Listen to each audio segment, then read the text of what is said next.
amigos? Muy buenas tardes, ¿cómo están? Es un gusto saludarlos esta tarde Desde los Libros. Estoy muy emocionada porque fíjense que hoy vamos a hablar de vacas gordas y vacas flacas. ¿En qué momento estamos ahorita económicamente, financieramente hablando? ¿Con vacas gordas o con vacas flacas? Bueno, pues nuestra invitada escribió un libro muy bueno que se llama Vacas gordas contra vacas flacas, estrategias para alcanzar tu primer millón. Y pues damos la más cordial bienvenida a Yurima Cruz Gutiérrez. Hola, Yurima. Gracias por la invitación, estoy súper contenta de estar aquí. Oye, pues nosotros más contentos porque seguramente nos vas a dar muchos buenos tips en una cultura como la mexicana en donde no se nos da mucho este tema de lo financiero y le huimos. Siempre es como una gran ventaja encontrar libros como el tuyo que te divierten, que te hacen reflexionar, que te dan un jalón de oreja. Pues la idea con el libro es, primero, que sea fácil. Fue un reto realmente llegar a ese libro. Por increíble que parezca, fue el primero que escribí y fue casi el de los pocos o de los últimos que han salido. Okay. Porque me tardé en hacerlo. Siempre le quería meter más y más y más y más y más y ya de repente ya era una biblioteca y dije, no, yo creo que vamos a tener que quitarle, vamos a hacerlo menos. Y al final quedó este libro con la idea de explicar cómo funcionan los ciclos financieros, no nada más en las personas, sino también en la economía, por qué a veces hay crisis, por qué no hay, en qué te tienes que fijar para que de esta manera, pues no, como dirían por ahí, no te agarren con los dedos en la puerta. Sí, claro. Ni en las finanzas personales, ni en las finanzas de tu negocio.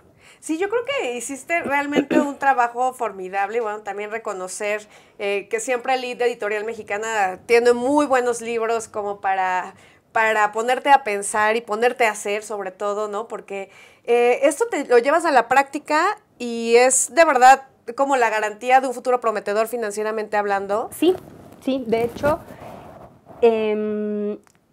lo más difícil en México creo que es encontrar libros que te brinden educación práctica. Es decir, hay libros metódicos, hay libros teóricos, pero este es un libro práctico y tiene conocimiento, te lleva desde algo general hasta algo específico y después te obliga a hacer ejercicios. Sí. Para que de esta manera el conocimiento de verdad busca prevalecer. La intención del libro es que sea un libro de trabajo y un libro de reflexión, para que las personas poco a poco puedan ir cambiando hábitos. Y la ventaja también es que no nada más tienes que hacer los ejercicios, tienes que hacer práctica por 30 días a través de la aplicación que se llama Plafu, donde tú vas anotando tus gastos diarios para identificando cuáles son los gastos pues, de Victoria, cuáles son los de Prudencia y cuáles son los de Constanza, para ir equilibrando y de esa manera empezar a generar nuevos hábitos.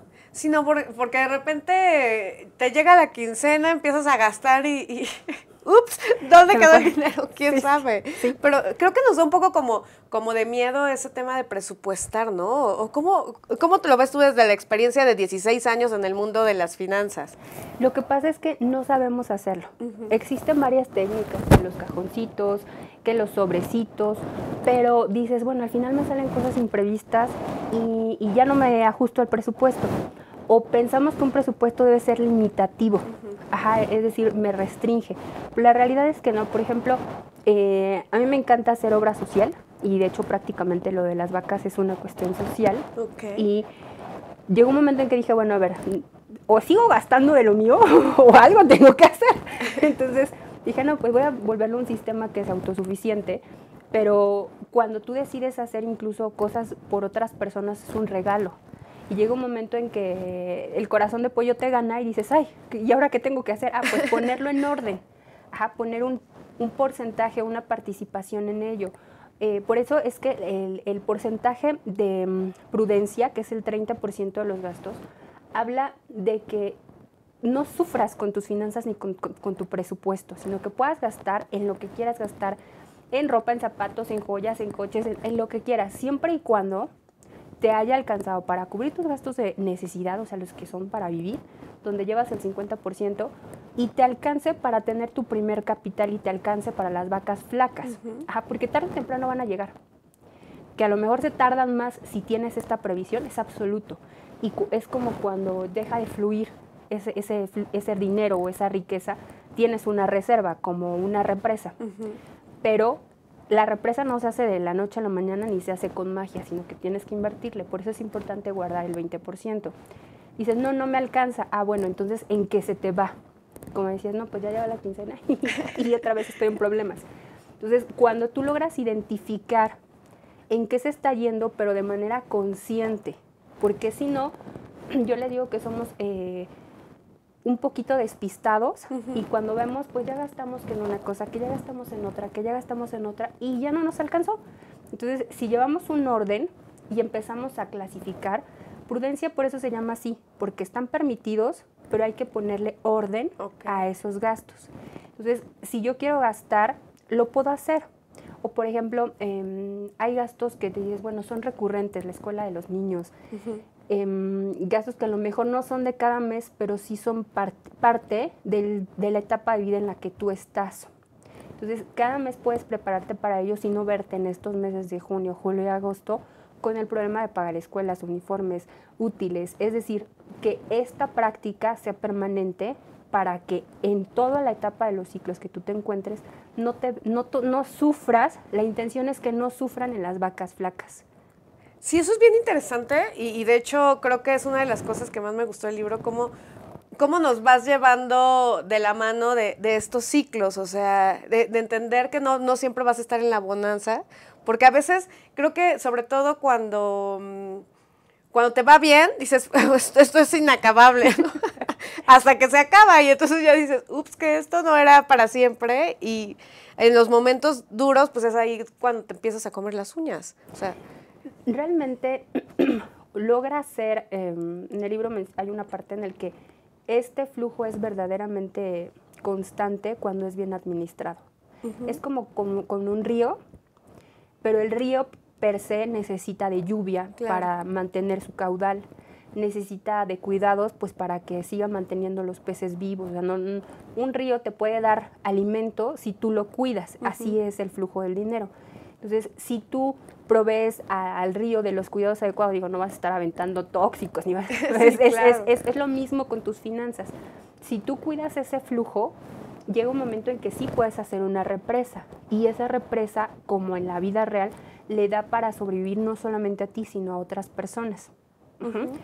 Y cuando se llega a acabar, pues lo que haces es o bajar las compuertas o abrirlas un poquito más. Así es como controlas el flujo de las represas. Y es lo mismo con nuestras inversiones y con nuestro ahorro. Y es que debemos de partir de dos cosas. Una cosa es ahorrar, que sí tiene que ver con el dinero, pero también con administrar bien todo lo que son nuestros recursos, tiempo, relaciones, salud, habilidades, talentos, herramientas. Todas esas sí las podemos hacerlas más eficientes. No quiere decir dejar de gastar, sino ser más eficiente en ello. Y también la parte de invertir, porque si no es como cuando tú eres pequeño y te dan 5 pesos y no encuentras el gusto o el sentido de qué ganas por posponer tu consumo. Y lo único que pasa es que te frustras. O sea, de niño te frustras. Entonces, si a un niño le enseñas que tiene que abstenerse y así el otro ya tiene ahí a la vuelta de la esquina la dulcería completa, la frustración que tiene el pobre es tremenda. Entonces, si así nos educan, por eso es que es un conflicto donde el individuo sufre por abstenerse. En cambio, si le dices, bueno, si son 5 pesos, pero hoy son 5, mañana van a ser más. ¿Por qué? Porque entonces ya les empiezas a poner metas suficientemente apetecibles. Yo les pregunto a las personas que de repente participan en algún taller o alguna conferencia que cuál es su platillo favorito. Y entonces recuerdo mucho la semana pasada un chico que dice, a mí me encantan los chiles rellenos. Dije, pues ponla la meta, el chile más sabroso que te has imaginado. Y así es como entonces deja de sufrir ese periodo de abstinencia. Es como cuando estás a dieta y, bueno, el azúcar segrega cierta, pues te vuelves dependiente del azúcar, ¿no? Entonces ya eso de las 5 de la tarde ya estás que te quieres comer una galletita. El pastel. Un pastelito, una galletita. Es lo que nos pasa con los recursos financieros si no tenemos un periodo de entrenamiento sin dolor. Entrenamiento sin dolor. Eso sí, exactamente. Sí. Aquí es un entrenamiento sin dolor. Porque dicen que en el gimnasio si no te duele no funciona, ¿no? Pero aquí no es tan necesario. Aquí es al revés. Aquí es al revés. Tiene que haber una autocomplacencia para que tú estés de acuerdo en cambiar estos hábitos.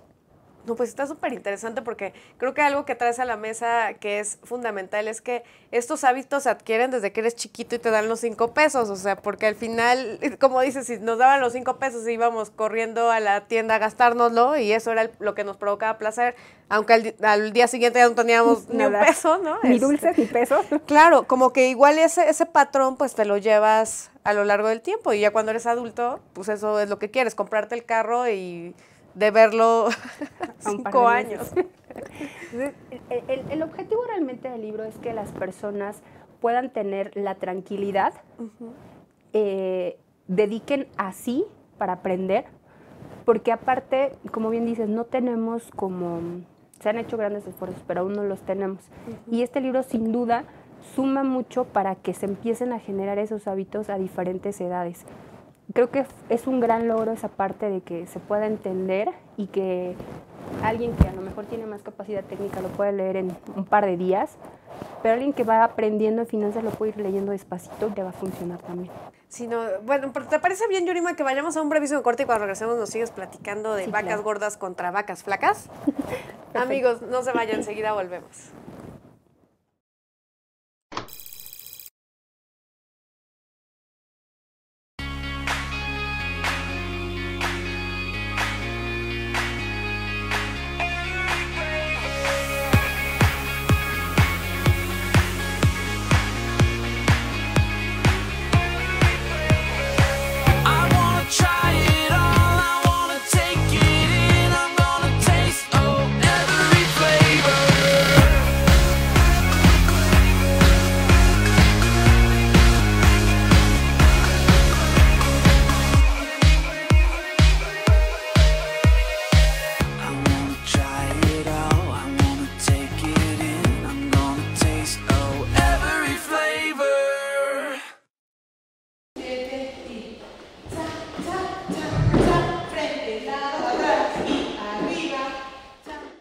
Para mí el baile es como una terapia porque me ayuda a relajarme, a desestresarme y a sentirme mejor.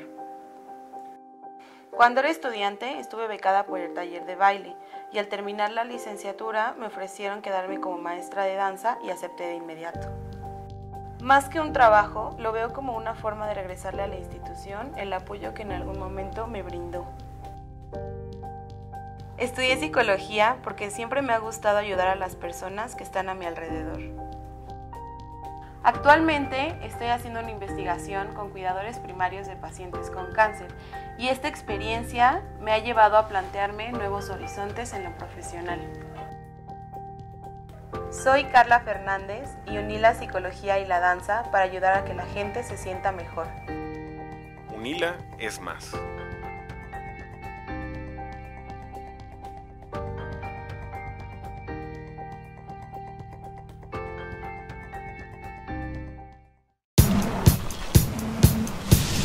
Para cuando sudamos la camiseta. Para los que tenemos una vida intensa.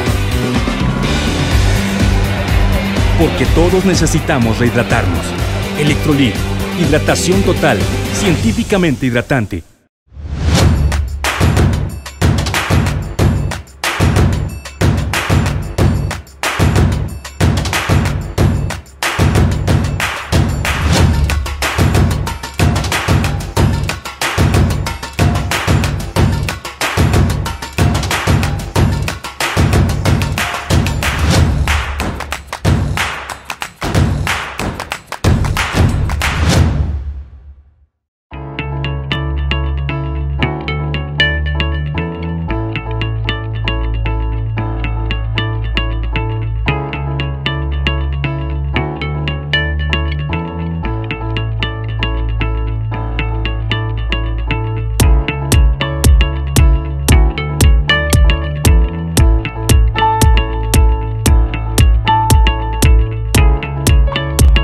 Estamos seguros que construyendo a través de la gente podremos trabajar y sobre todo contribuir en los resultados de su negocio.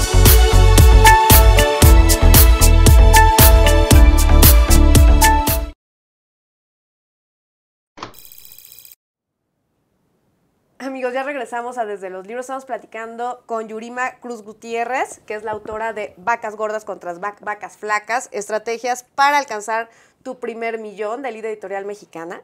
Y bueno, nos fuimos al corte, Yurima, hablando de esto, de que pues bueno, a veces creemos que todo es inagotable y no nos administramos adecuadamente, y cuando recibimos de chiquitos los 5 pesos, los 5 pesos nos duran 5 minutos en la mano. Recuerdo que mi abuela tenía una frase que recuerdo con mucho cariño, que decía que parecía que el dinero nos hacía cosquillas en la mano, ¿no? Que teníamos que eliminarlo. Y entonces es parte de nuestra cultura comenzar, bueno, más bien, debería ser parte de nuestra cultura comenzar desde los pequeños a enseñarles a ahorrar. Pero ahorita nos vas a decir que no solamente con el cochinito, que es otra de las grandes cosas que tiene tu libro. Sí. Lo que tenemos que hacer es buscar la manera de que tu cerebro, chico, mediano, grande, entienda las cosas lo más rápido posible. ¿Por qué? Porque nuestro cerebro es súper veloz. Entonces, fue súper veloz porque así tuvimos que evolucionar. Si no, yo creo que a la mitad de la evolución se hubiera acabado la humanidad. Entonces, tiene que estar atento a respirar, a latir, a llevar sangre, a traer, a 1000 cosas. Además, debe de estar consciente de lo que hay en el entorno y a través de eso genera percepciones y de ahí se dan detonantes. Entonces, cuando tú tienes una connotación en tu lenguaje materno, o sea, primigenio, en el que te rodea, una connotación negativa sobre algo, lo aplicas. Ajá. Entonces, yo siempre esto empezó con varios estudios que hacíamos en los talleres, en los que yo les preguntaba que dónde vivía un cerdo, dónde vivía una vaca. De hecho, la narración viene en el libro. Claro. Y uno me decía, no, pues en un chiquero, que es un término súper sucio, ¿no? Y muy popular entre muchas de las personas en México. Y no, pues ¿dónde vive una vaca? No, pues en una granja. Ah, ok. ¿Y cómo le saca la ganancia a la vaca? Y de repente así como dicen, ay, pues con la leche, ¿no? Obvio. Sí, ¿Cómo no sabes eso? ¿Cómo no sabes? Claro que se le saca con la leche. Y al cerdo, no, pues con todo, el pellejito, la carne, todo. Entonces dije, bueno, ¿y lo tienes que matar o lo tienes que mantener vivo? O sea, lo tienes que matar. Entonces, esto que nos pasa en la connotación mexicana es que tú le das chicharrón al cochinito. Literal. Ajá, o sea, lo engordan, pero además viene desde la colonia. Ajá, es algo que adoptamos cuando se da este mestizaje en México, que viene desde la colonia, en el que las personas así guardaban para algo. Compraban un cerdito chiquito, le daban de comer, después lo vendían o lo mataban y vendían las partes. Entonces es algo muy natural de nuestra forma adoptada del mestizaje. Ajá, porque, bueno, no era así antes en la época precolombina. Se transaccionaba ahí con cacao y con cosas, con plumas. Pero después en la colonia, como sufre una convulsión nuestra cultura, tuvimos que adoptar. Y esto se marca más en la etapa de la colonia. Por eso es decir, le damos chicharrón al cochinito. Y en cambio, lo que hacemos es decir, nos lo comemos, nos lo acabamos. Claro. Ese es el problema que tenemos con esta connotación. Entonces, si entendemos que el cochinito vive en un lugar sucio y además nos lo comemos, y cuando le dices, descríbeme el lugar, te hacen gestos, es como si tú me dices, quiero ser rico, pero los ricos apestan, ¿no? Entonces, sí, espérame, o sea, en tu cerebro es como si le llega agua fría, agua caliente, y algo dice, espérame, no sé si voy para izquierda, derecha, decídete. Claro. Entonces tenemos que darle la instrucción a nuestro cerebro de manera correcta. Y lo único que tenemos que hacer es dicen, hay que tener congruencia con lo que piensas, con lo que dices y con lo que haces. Esa es una forma muy práctica, no necesitas estudiar neurociencias ni nada de eso. Nada más ser un orden entre lo que estás pensando, en el que lo estás diciendo y cómo lo estás haciendo, para que de esta manera tu cerebro, tus palabras y tus actos estén alineados. Entonces, para que los niños entiendan que no es abstenerse, sino es empezar a sembrar para un futuro, lo ideal es que sea de manera formal. Y hoy hay muchos bancos que están comprometidos con esta parte. Obviamente necesitan el apoyo del papá, del tutor, del tío, de la tía, de esos que siempre andamos ahí solapando a nuestros sobrinos para llevarlos a abrir su cuenta. Necesitan su acta de nacimiento, su CURP, y del papá pues sus identificaciones.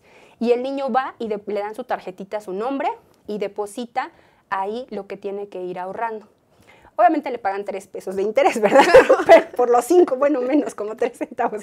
Sí. Pero el niño sabe que ahí está guardando para un futuro. Entonces está consciente, no tiene primero el gusanito, como dices, de que te hace cosquillas, lo voy a gastar, sino que está consciente que es algo para el futuro. Por ejemplo, mi sobrina tiene 8 años y tiene su cuenta de tarjetita. Y tiene una tía que seguro ya la mandé a que abriera su cuenta a su mamá. Entonces fue a abrir su cuenta y ella no cuenta con ese dinero, pero sí cuenta con el dinero que tienen las alcancías. O sea, por ejemplo, en la casa tiene uno y con sus papás tiene otro. Entonces, el que está ahí, ese sí se lo gasta. Pero el que está en su cuenta banco, ese no se lo ha gastado. Y lo que pasa es que ya aprenden a gastárselo en otras cosas. Empiezan a tener como más objetivos, como más prioridades, incluso más grandes. Por ejemplo, hay muchos papás que dicen, bueno, pero ¿cómo les empiezo a explicar a mis niños desde esta etapa? Como si te lo explicaras tú, porque ¿qué crees? Todos somos niños en materia financiera. Todos. Sí, claro. Entonces no significa que va a ser más sofisticado o menos sofisticado. Es un plan de familia. Y para que lo entiendan toda la familia, tiene que ser súper fácil de aplicado para niños como para grandes. Entonces, ¿un niño puede ir al banco? Sí. ¿Tú también puedes ir al banco? Sí. ¿Un niño puede empezar a hablar de manera formal? Sí. Y tú como adulto también, con más razón, ¿no? Claro. ¿Por qué? Porque incluso hay más servicios, hay más plataformas, hay más opciones. Otra cosa, tú tienes un objetivo, un gran sueño, él también lo puede tener. Por ejemplo, mi sobrina le decía yo, bueno, ¿y cómo para qué quieres ocupar eso? Y me dice, un día me dice, oye tía, tú has ido a muchos lugares, ¿verdad? Le dije, sí. ¿Y a qué has ido? No, pues estudiar. ¿Y por qué te has ido sin mi tía? Le dije, no, espérame, tú no habías ni llegado. Y me dice, bueno, y entonces un día me dice, ¿sabes qué? Yo me quiero estudiar, yo me quiero ir de viaje a Noruega. Nunca a sus 8 años a mí se me hubiera ocurrido Noruega. Irme a Noruega. Entonces la niña está ahorrando para irse a Noruega. Wow. Pero te dice, ¿de dónde voy a sacar el dinero? Tengo muchos juguetes. Entonces les voy a decir que en lugar de juguetes, mejor me den dinero en mi cuenta, porque ya tengo muchos juguetes. Me dice, además, es fan de alguna marca, de unos caballitos. Entonces me dice, no, ya no quiero de estos, mejor le voy a decir, y también le voy a escribir, y también le voy a hacer no sé qué. Entonces ya empieza a crear una conciencia. A tener una conciencia. Porque a veces uno de papá y de tío, somos los peores para echar a perder niños, consentidores. Entonces, yo me acuerdo, o sea, quería algo y eran 10 de lo mismo, ¿no? Verde, azul, rojo, naranja. Entonces, no, ya es un punto de decir, no, ¿sabes qué? Creo que mejor voy a ponerme a ahorrar para esto, irme a ahorrar para aquello. Y de repente un día me dice, oye, tía, voy a tomar unas clases de natación y yo voy a comprar mi uniforme. Dices, me parece excelente. Y ya dijiste, mira, sí está funcionando mi... Sí, mi hermana es la más encantada, yo creo. Claro. Pero así como le haces conciencia a un niño, así lo podemos hacer con los adultos. Y es mucho más fácil con un adulto, la realidad, por el conocimiento que ya trae de los años. Con los niños es, a lo mejor no con tanto conocimiento, tiene que ser más de ejercicios, más práctico. Y a veces se vale decir no como papá, porque también eso les enseña no a lidiar con... Muchos papás dicen, es que tiene que lidiar con la frustración del decirle, no te compro esto. Pero es mucho más positivo decirle, a ver, no, pero si lo quieres, piensa cómo. Resuélvelo, ¿no? Exactamente, resuélvelo. Entonces, cuando tú lo pones a resolver, te da unas respuestas que tú dices, ay, a mí no se me hubieran ocurrido, pero lo hacen, porque su mente es menos restrictiva que la nuestra. A ellos se les hace muy fácil así decir, pues voy a hacer paletas y les voy a vender a mis tíos y les voy a vender a mis vecinos. Y nosotros, a ti ni por aquí. O te da pena. Sí, claro. O te da pena. O los niños te dicen, no, pues voy a sacar a vender todos mis peluches porque ya tengo muchos y no pasa nada. O sea, lo ven como algo muy natural. Cosa que a lo mejor los adultos ya no lo vemos tanto porque, ay, no, qué pena. ¿Qué van a decir? ¿Qué van a decir? ¿Qué van a pensar? Entonces, una mamá me decía, bueno, ¿y cómo voy a hacer esto? Porque a mí sí me da pena que mis hijos salgan y con los vecinos. Y le dije, ponle una etiqueta donde diga, entrenándome en finanzas. Y con eso lo resuelves, porque lo estás educando. Claro. Y lo estás educando de una manera muy práctica. Entonces, el libro, por ejemplo, habla de la ventaja de ahorrar de manera formal a través del sistema financiero, en el que tú puedes tener acceso a fondos de inversión, en qué te tienes que fijar, cómo los tienes que revisar, cómo se llaman los documentos. Por ejemplo, en un fondo de inversión, el acta constitutiva se llama prospecto de inversión. Y en el libro muestra cómo les explico de manera tal que le digo, bueno, este instrumento donde ahorras de manera formal, donde sí vas a tener una recompensa, se llama prospecto y es como una receta de un pastel, donde el chef Sí, es un operador de fondo, es un manejador del fondo, él dice qué lleva, qué resta, qué suma, y la receta es más sabrosa o menos sabrosa en función del talento de esta persona, pero cuando tú compras una rebanada de ese fondo, te estás llevando todo junto. Y entonces, sí, no solo la rebanada. No solamente los huevos o la harina, ¿no? Claro. Sino todo el servicio completo. Y de esta manera ves que esos 5 pesos no son ya 5 pesos, sino que a lo mejor en un futuro son 8 y va a decir, oye, sí creció mi dinero, esto sí me está gustando, porque ya no tengo que trabajar yo para que siga creciendo. Sí tiene que haber un compromiso para aumentarlo de manera constante, porque bueno, el interés es mágico, pero necesita con qué trabajar, ¿no? Pero un niño puede tener de entrada acceso a sistemas formales y un adulto igual. Y a ti te va a funcionar incluso muchísimo más no tenerlo en casa. Sí, no, claro. Si no es como el cochinito que dices que está en una constante tentación de voy a ir tras el dinero que guardé. Yurima, yo creo que una de las cosas, justamente ahorita que decías esto de que al final los adultos también somos también niños en finanzas, con todas las tentaciones que tenemos a la mano, creo que una de las cosas que logra muy bien tu libro es que, bueno, tú eres una máster en finanzas, conoces perfectamente todo el sistema y cosas muy complejas las haces sencillas como para que la entendamos todos los niños en finanzas. Creo que esa es una de las cosas que más me gustó porque dije, ay, qué fácil explicó esto y yo casi como que he leído un libro de esto y no había entendido nada, ¿no? Entonces eso creo que es una de las grandes ganancias de tu libro. Pero ¿te parece bien que vayamos a un corte y regresando nos cuentas cómo lo lograste? Sí. Bueno, amigos, enseguida volvemos a Desde los Libros.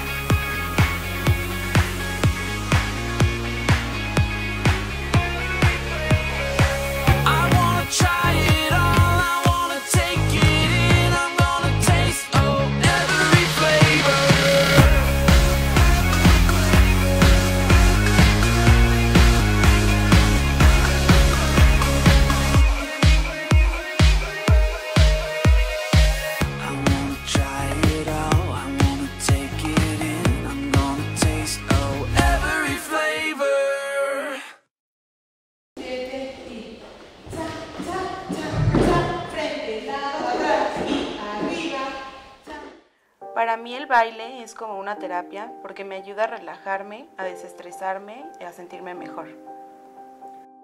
Cuando era estudiante estuve becada por el taller de baile y al terminar la licenciatura me ofrecieron quedarme como maestra de danza y acepté de inmediato. Más que un trabajo, lo veo como una forma de regresarle a la institución el apoyo que en algún momento me brindó. Estudié psicología porque siempre me ha gustado ayudar a las personas que están a mi alrededor. Actualmente estoy haciendo una investigación con cuidadores primarios de pacientes con cáncer y esta experiencia me ha llevado a plantearme nuevos horizontes en lo profesional. Soy Carla Fernández y uní la psicología y la danza para ayudar a que la gente se sienta mejor. Unila es más.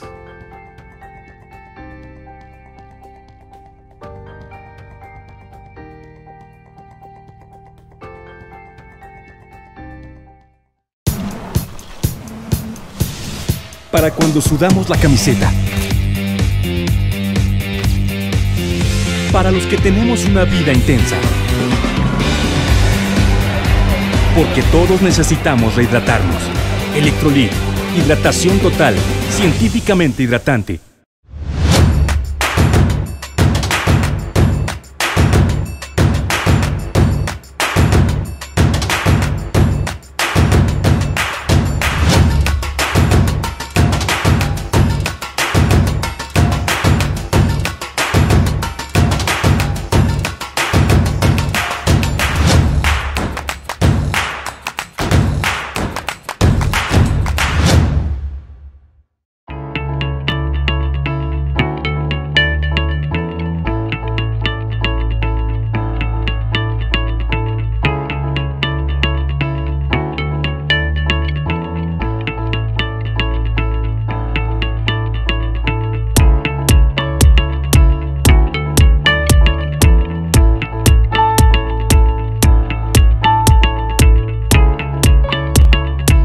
estamos seguros que construyendo a través de la gente podremos trabajar y sobre todo contribuir en los resultados de su negocio.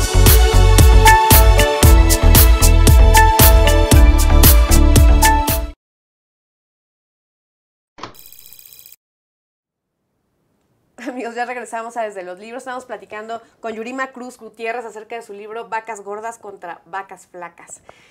Oye, Yurima, nos fuimos al corte diciendo que lo que comentabas tú, ¿no? De que de alguna forma todos somos niños financieramente hablando, en que estamos expuestos como a las mismas tentaciones que los niños se exponen y a la mala administración que muchas veces tenemos desde niños.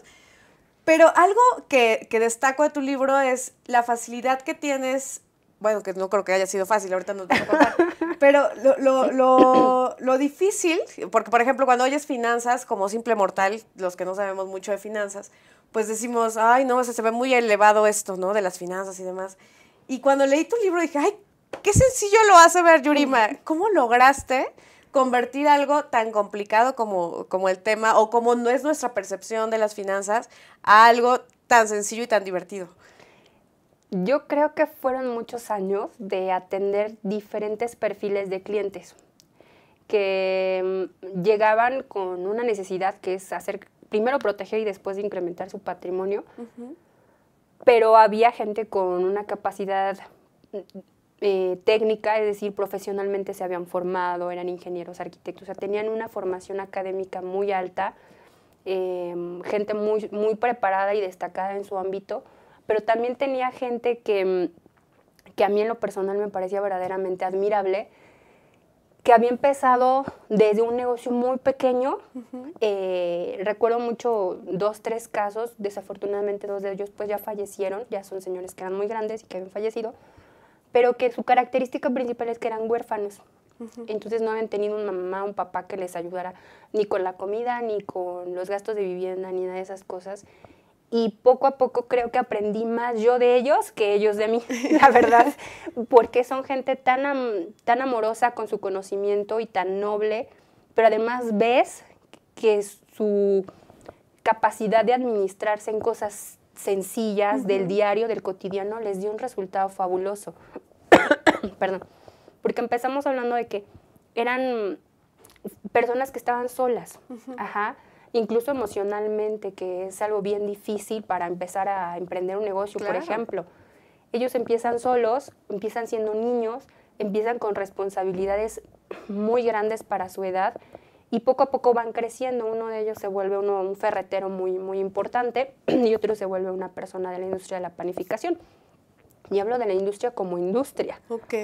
Entonces ya no es una panadería o sea, él se convirtió en una industria de la panificación. Y hay casos muy famosos, por ejemplo, pues como el director de Maseca, que igual falleció, que fue un caso verdaderamente extraordinario, ¿no? Como Bimbo, que empiezan desde cosas bien sencillas, que todos podemos hacer en nuestra casa, que todos tenemos ese talento, pero la ventaja es que nos vamos administrando. Eso es lo que estas personas te enseñan con su experiencia de vida.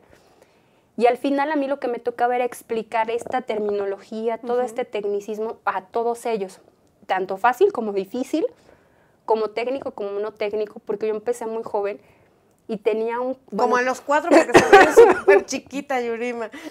Tenía yo un cliente que cuando me ve me dice, es que te pareces a mi nieta, y me hizo así, ¿no? Entonces dice, ay, nena, ¿y tú me vas a ver lo de mis dineros? Y yo dije, pues sí, me asignaron a mí, señor. Entonces yo así, ¿no? Y él era un señor muy grande y me dice, mira, me caes muy bien, pero te voy a decir algo. Y me dice, la juventud solamente se puede compensar con experiencia, que no tienes. Y yo dije, gracias por recalcármelo. Pero sí lo puedes compensar con conocimiento. Entonces me fui a comer todos los libros que encontrara y a especializarme más. Y fue un consejo que yo le agradezco mucho, porque al final pude encontrar y especializarme en cosas de las finanzas que pocas personas lo hacen, desde diseño de portafolios hasta evaluación de tendencias, hasta ya estrategias muy sofisticadas con marcos legales. Pero todo eso al final le lleva a que el cliente tiene que tener una protección y debe tener una seguridad para crecer. Entonces, eso se llena con conocimiento. pero ese conocimiento técnico se lo tienes que explicar de manera muy sencilla, sin perder la capacidad técnica. Entonces creo que a fuerza de práctica, de ensayo y error propiamente, ir explicándole a todas esas personas y de los conocimientos que ellos me iban pasando con sus pláticas, porque aparte, bueno, yo creo que de este tipo de personas mayores aprendes mucho si prestas atención, pues me permitieron absorber, porque por ejemplo el ejemplo del pastel, fue un señor así como que me dice, yo le explicaba qué eran los mercados y él me decía, ¿es como ir al tianguis? Y yo, sí, más o menos así. Entonces ya nada más que en lugar de vender aquí acciones, pues allá vender naranjas, pues acá vendemos acciones, pero así se llama. Ah, ok. Y entonces, y fue ir a empezar a entender las analogías de cómo las personas lo iban entendiendo. Por eso creo que algo de mucho valor con el libro es que tenemos la apertura de comunicarnos con los usuarios del libro, a través de la página, a través de la aplicación, donde las personas pueden, si tienen alguna duda, algún comentario, pueden recibir ese feedback para ir aplicando, porque al final las finanzas no son personales solamente porque sean para el individuo, sino porque nacen de la necesidad y cada necesidad es diferente. Entonces, si logramos tener, a lo mejor es imposible tener contacto con todos los usuarios, pero sí hay un seguimiento. Y si hay un tema en especial que la persona requiere tratar o que requiere que le expliquemos, lo que hacemos es hacer cápsulas cada semana. Ah, vaya. Ajá, entonces, los miércoles tenemos una cápsula y, por ejemplo, la vez anterior platicábamos, antepasada, del tesoro más grande, que decían, bueno, ¿qué es esto de los talentos? ¿Qué es esto de las habilidades? Porque a veces escuchamos este montón de palabras bonitas, pero no sabemos o qué significan o cómo llevarlas a la práctica. Hace unos días platicábamos sobre las personalidades financieras y eran dos, los sorprendidos y los no me alcanzan. Digo, hay más. Que hay bastantes, ¿no? Hay más personalidades, pero abundábamos sobre ellas. En la aplicación les mandamos retos para que, ya que hayas leído, ya que estés en tu compromiso de cambiar tus hábitos, tengas algo contra qué competir. Entonces les mandamos retos de registra todo, de hoy sí tiende tu cama, de hoy sí desayuna, para que veas cuánto ahorras. Hoy no uses una botella de PET, llévate desde casa, porque la intención es contribuir a una difusión cultural, no nada más de finanzas, sino del impacto que las finanzas tienen en otras áreas. Claro. O sea, si tú administras bien, por ejemplo, en lugar de estar comprando tanta agua de alguna marca, te puedes llevar una botellita, ahorras mucho en tu bolsillo y le ahorras mucho al planeta. No solamente en recursos, sino en contaminación, en dejar de contaminar. Y al final ahorras a tu comunidad. Entonces, por ejemplo, el reto de no usar una botella un día, de que no compres agua embotellada, no solamente es para que no gaste, sino para que las personas vean que el ahorro no es solo no gastar, sino impactar en otras áreas de tu comunidad. Y que no eres consciente de que a veces contribuyes o no contribuyes a eso, ¿no? Al planeta, por ejemplo, en este caso. Sí. Yurima, quiero preguntarte algo ahorita que dices esto de contribuir y esto. Yo veía tu libro y decía, ay, bueno, qué padre que existan lecturas así porque pues nos hacen reflexionar, nos divierten, nos hacen... Aparte de algo muy bueno, amigos, es que pueden ir haciendo ejercicios, o sea, de verdad, de cómo están llevando sus finanzas, o sea, está bastante divertido, bastante práctico. Pero quisiera preguntarte, ¿para qué escribir este libro, Yurima? Creo que primero fue una necesidad emocional. Ajá. La primera lección que yo aprendí de finanzas fue la de las vacas. Tenía yo como 16 años. La leí porque una maestra, yo siempre he sido muy inquieta de los libros, me fascinan, y siempre he sido bien contestona y preguntona, entonces todo lo cuestionaba, ¿no? Entonces la maestra me dijo, ¿sabes qué? Lee un libro. Y yo dije, ¿pero cuál? Este ya lo leí. No, también ya lo leí. También ya lo leí. Entonces me dijo, ¿alguna vez has leído la Biblia? Yo dije, no, pero bueno, sí, pero más o menos, ¿verdad? La verdad es que dije, sí, más o menos. Y lo empecé a leer. Obvio que no la leí, nada más leí un par de libros, de capítulos. de principio a fin. Entonces, la lección de las vacas gordas y vacas flacas viene en la Biblia, en uno de los primeros libros, y a mí me encanta la antropología, me fascina. Y en aquel tiempo empezaban a haber descubrimientos nuevos en Egipto y cosas así, y encontraron sobre un emperador de la dinastía Cero, que le llamaban el emperador Escorpión, lo que sería el faraón Escorpión, porque en aquel tiempo ni faraones había, eran dinastías ceros. Entonces se supone que su origen es guerrero, no venía de los dioses ni nada de eso, sino que su origen es guerrero, y encontraron unas tablillas que había mandado a hacer a pedido en una tumba, y estas tablillas describían las zonas geográficas del Egipto. Y estas tablillas indicaban cuántos granos habían aportado por provincia. Entonces, según los antropólogos decían que esa era una de las referencias históricas más antiguas con respecto a las lecciones de administración. Yo soy administrador de profesión. Entonces, así como existía, pues, cómo existe el cemento, o el tejido, o el bordado, me llama mucho la atención que era la primera lección que desde mi conocimiento, seguramente hay más, era muy de las más antiguas.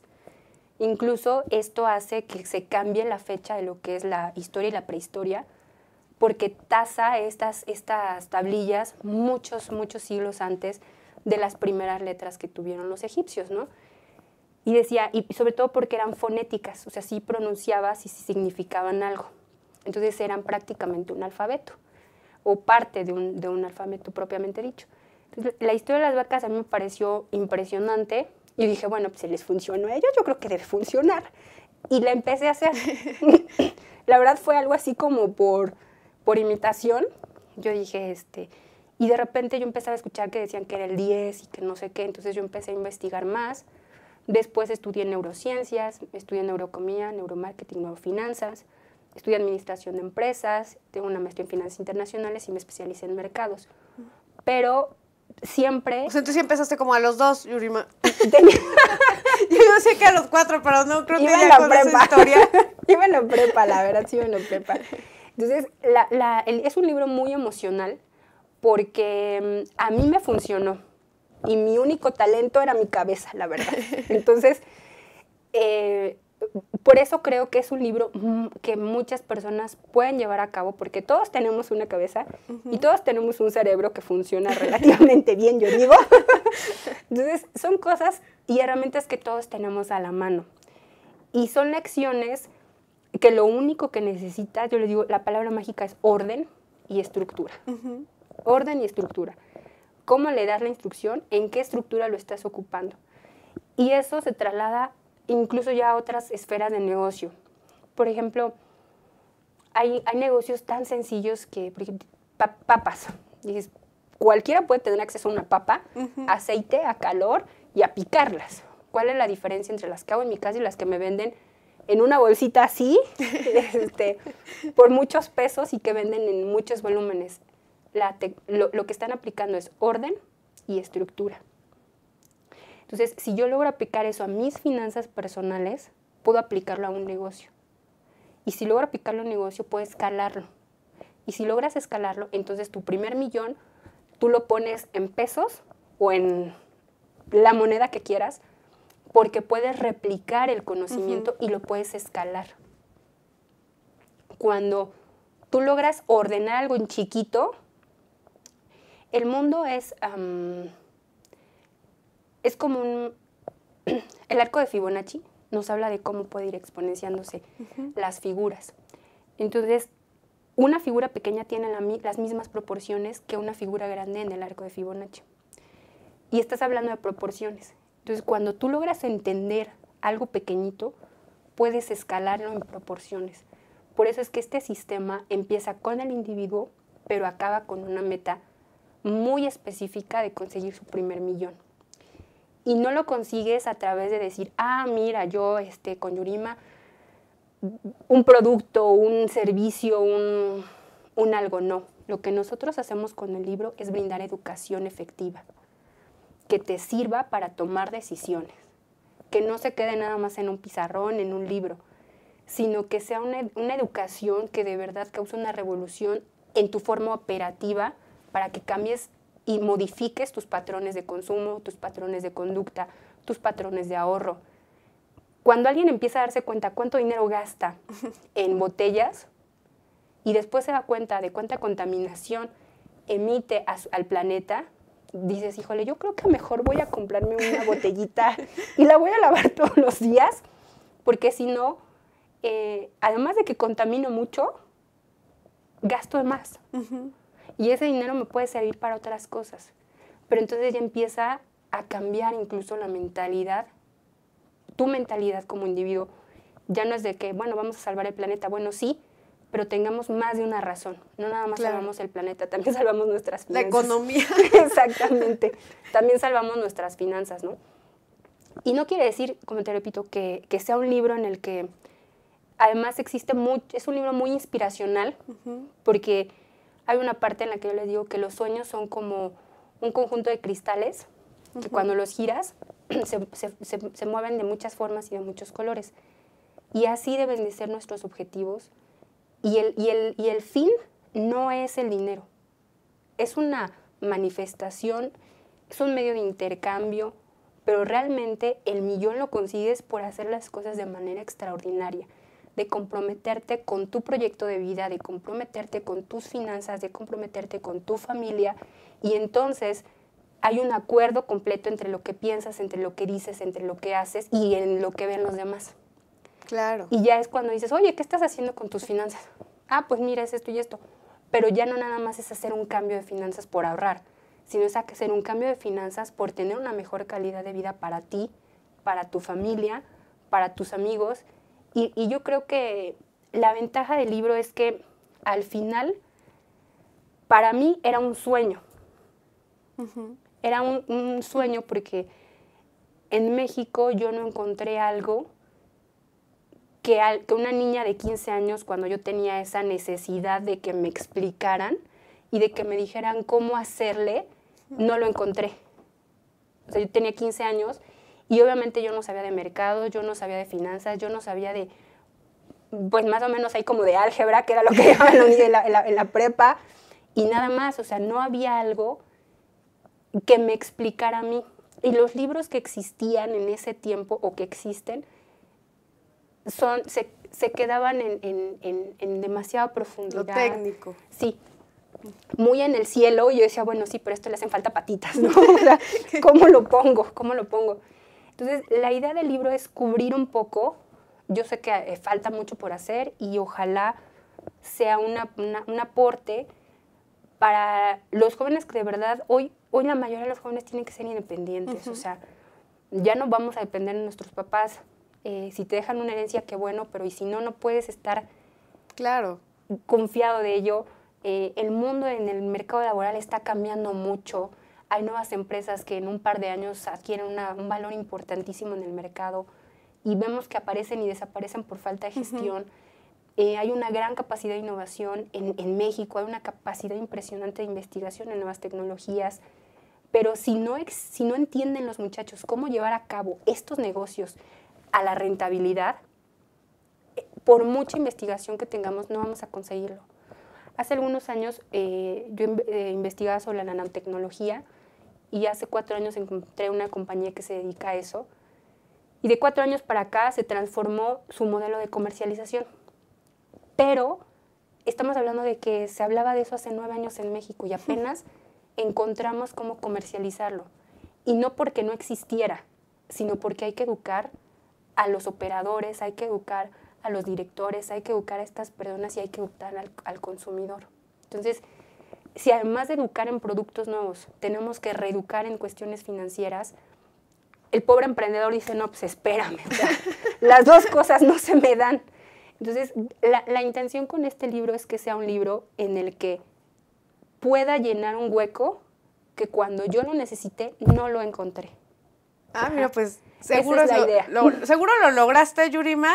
Ya nos tenemos que ir. Yo por mí me quedaría otras horas hablando de vacas gordas contra vacas flacas, porque hay muchísimo de dónde hablar. Pero quiero agradecerte el haber estado en Desde los Libros. Realmente creo que es un libro que tiene mucho potencial para ser exitoso y que además va a contribuir mucho a que empecemos a alimentar las vacas para que estén suficientemente gordas por si de repente tenemos una temporada de vacas flacas. Mil gracias, Yurima. Un Gracias. placer que hayas estado en Desde los Libros. Y pues amigos, lean de verdad Vacas Gordas contra Vacas Flacas de Yurima Cruz Gutiérrez, de Lid Editorial Mexicana. Vale muchísimo la pena. Y pues engordar las vacas. Y nos vemos la próxima semana. Hasta pronto. Bye bye. Gracias.